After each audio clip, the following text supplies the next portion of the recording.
안녕하세요. 빚이 없어야 살 수 있다라는 그 주제로 영상을 찍어서 올려드렸는데요. 예, 좋은 아침님께서 그 좋은 내용의 글을 이제 올려주셔서 그걸 좀 설명을 좀 드리면 좋을 것 같다라는 생각이 들어서 영상을 켜게 됐습니다.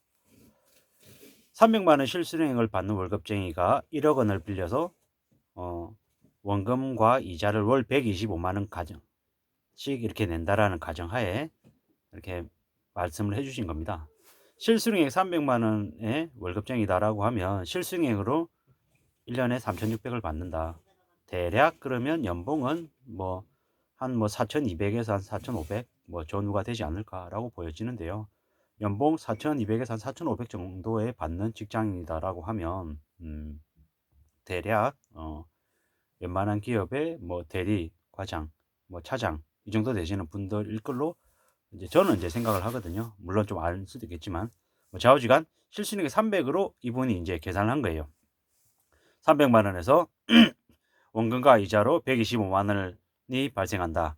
그리고 관리비로 한 25만 원 정도를 책정을 하셨어요. 20평대로 가정을 하고 겨울 난방비는 포함하지 않고 아파트에 따라서는 5만 원 정도 적을 수가 있다. 근데 대략 한 25만 원 정도를 책정을 하셨네요. 이 안에 각종 전기세, 수도세, 가스 비용, 각종 이런 것들이 이제 들어가지 않겠나 보여지는데요. 25만 원 정도 책정을 하셨고요. 그리고 12만 원 정도는 두 사람의 그 인터넷 요금, 두 사람의 핸드폰 요금, 통신비, 그리고 인터넷 요금을 이제 계산한 거라고 합니다.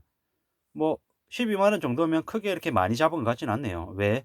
저 같은 경우에도 핸드폰 요금으로 한 4만 5천 원, 한 5만 원 정도 이렇게 나오거든요. 이제 제 아내 것까지 포함하고 또 인터넷 비용까지 같이 포함하면 실제로는 12만 원으로는 부족할 것 같은데, 그래도 2인으로 계산해서 최소한으로 했을 때 한 12만 원 정도를 이렇게 얘기를 하네요. 그리고 그 1인당 교통 비용은 한 25만 원 정도를 이렇게 잡으셨네요. 25만 원, 한 명이 집에서 살림하고 한 명이 일을 한다, 이렇게 가정을 했다고 합니다. 25만 원. 그리고 식비는 한 달에 한 60만 원 정도를 계산을 했네요. 저녁은 항상 집에서 먹고 가끔 커피 한잔 하는 정도 가격을 비용으로 해서 60만 원 정도를 책정을 하셨네요. 그리고 재산세는 3억짜리 집을 계산하면 재산세가 최소한 60만 원 정도 될 걸로 생각을 해서 재산세를 월 평균으로 했을 때 한 5만 원 정도로 하셨네요. 그리고 이제 각종 소모품, 치약, 칫솔, 휴지, 속옷, 신발, 이런 것들 2인 가족 기준으로 했을 때 최소한의 소모품 비용을 한 달에 5만 원 정도로 잡으셨네요. 그리고 실손보험, 2인 가족 1인당 최소한의 실손보험으로 해서 12만 원 잡으셨습니다. 이렇게 하면 아까 최초에 말씀드렸던 이자 원금 비용 125만 원에 관리비 25만 원 더하면 150만 원, 여기에 통신비 더하면 12만 원 더하면 162만 원, 여기에 교통비 한 1인당 교통비 25만 원을 더하면은 162만 원에 25니까 187만 원 정도. 그리고 식비 60만 원을 더하면 187에 237만 원. 그리고 재산세 5만 원 더하면 242만 원. 그리고 소모품비 5만 원 더하면 247만 원. 거기다가 이제 실비 보험까지 이렇게 합하면 대략 300만 원 중에서 한 31만 원 정도가 이제 흑자가 되는 걸로 이제 계산을 하셨거든요. 근데 병원비를 포함 안 한 거예요. 병원비를. 1년에 한 번도 아프지 않아야지 이게 가능한 얘기인 거죠. 또한 여기에 경조사비 안 낸다고 생각하고 명절 지출 없다고 가정하고 친구, 친척들 이렇게 만나서 뭔가 활동하는 이런 것들 없는 걸 가정을 한 거예요. 자녀가 없다는 가정이고 자녀 교육비, 용돈 이런 것들이 안 들어가고 이렇게 되어 있는 거죠. 아내는 집에 있으면서 샘플 화장품만 사용해야 되고 갑자기 급전이 필요해가지고 돈이 필요하면 누군가가 대줄 수 있는 부모님이 있다는 가정인 거죠. 물론 아까 책정했던 그 비용에서 식비를 60만 원을 잡았는데 정말 아끼고 아껴서 식비를 60만 원에서 50만 원으로 줄일 수 있고, 핸드폰 비용하고 아까 인터넷 비용을 12만 원 잡았는데 이거 알뜰폰 쓰고 이러면 여기서 몇만 원 줄일 수 있죠. 그렇게 하면 아까 300만 원에서 각종 비용 제하고 31만 원 남는 게 식비 10만 원 줄여서 41만 원 되고 핸드폰 요금 이렇게 줄여가지고 한 5만 원 정도 줄여서 46만 원 정도 될 수 있죠. 근데 이건 정말로 극단적인 계산을 한 거죠. 무슨 얘기냐? 뭐 이랬건 저랬건 뭐 한 명이 출퇴근하고 하면 용돈은 필요할 거잖아요. 왜? 밥 먹어야죠. 출근해서 일을 하면 출근하는 사람은 회사 가서 밥 먹어야 되잖아요.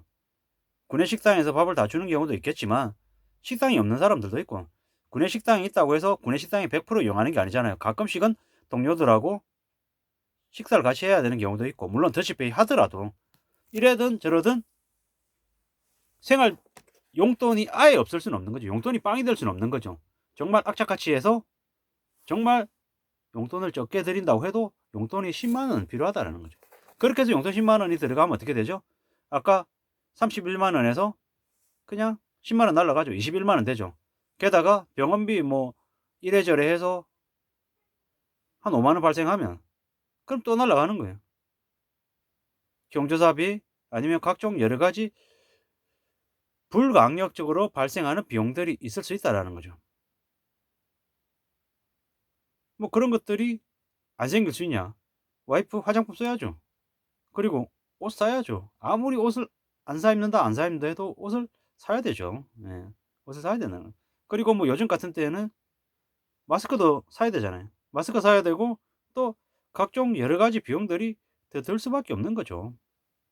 아까 소모품 비용으로 5만 원을 잡았어요.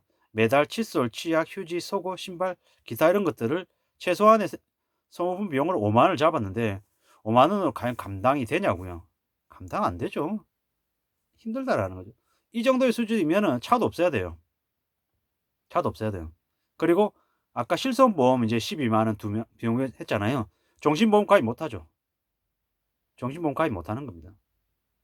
그리고 뭐 예를 들어 본가가 됐건 뭐 처가가 됐건 가서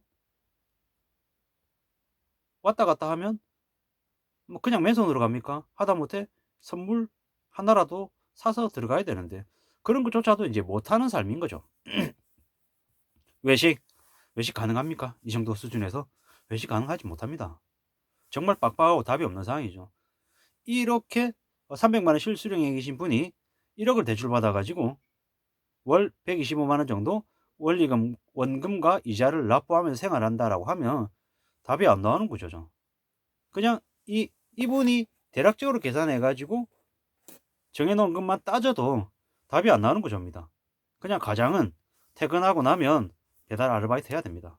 배달 아르바이트 해서 하루에 2만 원이든 3만 원이든 더 벌어야 되죠. 그렇게 해서 한 달에 60에서 90만 원은 벌어야 겨우 숨통 틔우고 사는 거죠.